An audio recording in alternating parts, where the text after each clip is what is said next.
Olá pessoal, sejam bem-vindos. Agora a gente vai começar a segunda parte do tópico de demanda agregada e oferta agregada. Vamos lá?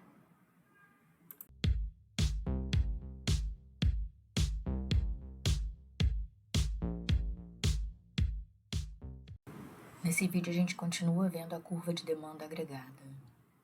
Vamos agora à explicação da segunda etapa, relacionando a inflação e a taxa de juros real de forma positiva. Se a taxa de inflação aumenta, a taxa de juros real também se eleva. Para entender essa relação, precisamos introduzir a regra de política monetária ou função de reação do Banco Central, o Bacen. Se a inflação aumenta, a taxa de juros real, representada por IR, aumenta. Bom, por que o Banco Central reage dessa forma, aumentando a taxa de juros real? Quando os preços de uma economia sofrem um aumento generalizado, ou seja, a inflação, cujo controle é de sua responsabilidade, o Banco Central procura diminuir a demanda agregada. Essa medida tende a controlar os aumentos de preços, o que diminui a inflação. Para alcançar esse resultado, o banco eleva a taxa de juros real. Caso a inflação esteja baixa e o nível de atividade reduzido, o Banco Central adota a política inversa. Adota a medida contracionista, ele diminui a taxa de juros. O gráfico que vocês estão vendo aí na tela agora relaciona a taxa de juros e a inflação. E temos aqui com a curva vermelha a regra de política monetária.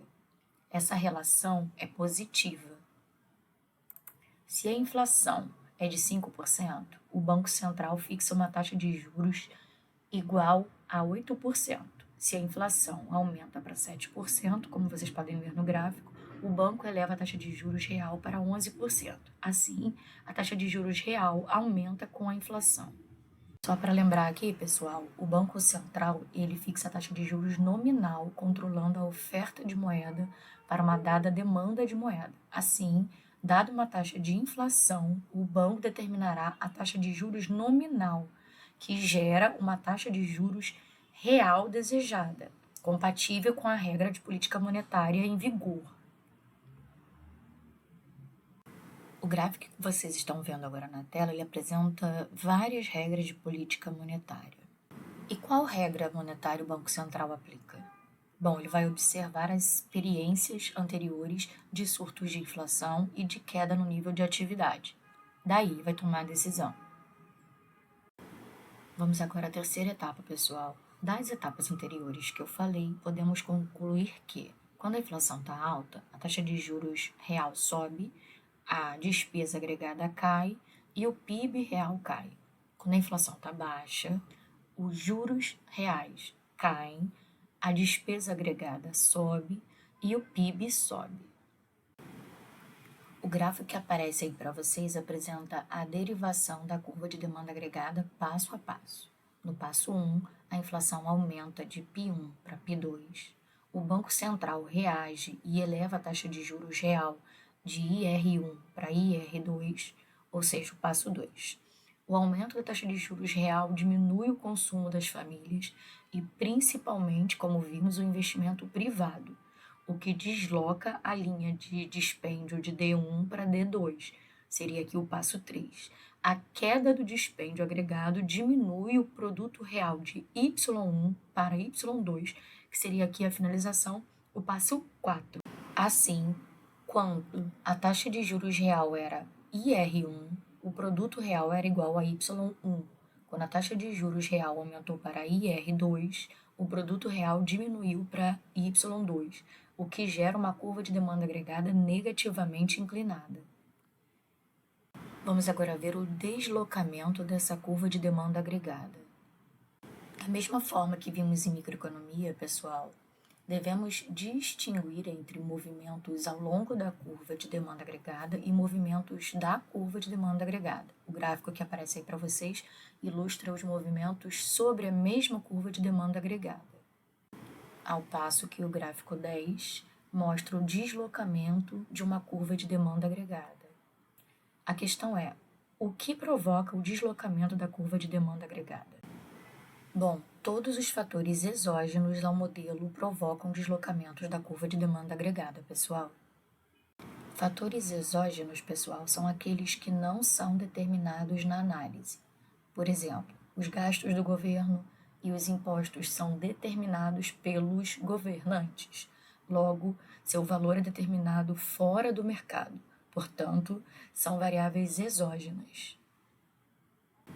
O PIB real, a taxa de inflação e a taxa de juros real são determinados no modelo e são denominados variáveis endógenas. Vamos dar um exemplo aqui de variação nos gastos do governo. Para uma taxa de inflação de 8% ao ano, a demanda agregada será maior quando aumenta o gasto do governo e menor quando o gasto do governo diminui, como vocês podem ver aí no gráfico. Agora vamos a outro exemplo, a mudança na regra de política monetária. Se o governo diminui, mantendo a taxa de juros real de 12% para 10%, adotando uma política menos rígida, desloca a regra de política monetária.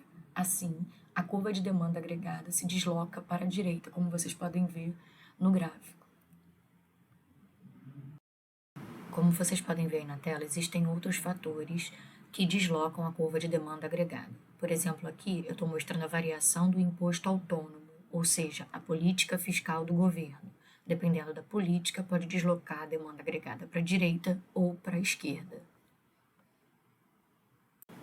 Outro fator também é a variação do consumo autônomo, esse C barra. Mudanças aqui são nas expectativas de consumo, elas podem modificar a curva de demanda agregada para DA2 ou DA3, dependendo da variação do consumo. O gráfico 15, ele mostra a variação do investimento autônomo e o deslocamento da curva de demanda agregada. Se a variação desse investimento autônomo for maior do que zero, o deslocamento é para a direita. Se essa variação for menor do que zero, essa variação é para a esquerda. Por último, vamos falar sobre a variação das exportações autônomas, aqui representado por X barra. Se o delta X barra for maior do que zero, o deslocamento da demanda agregada é para a direita. E se o delta X barra for menor do que zero, o deslocamento é para a esquerda, como vocês podem ver no gráfico. Por enquanto é só, pessoal. Espero que vocês tenham compreendido e no próximo vídeo a gente vai abordar a oferta agregada. Até breve.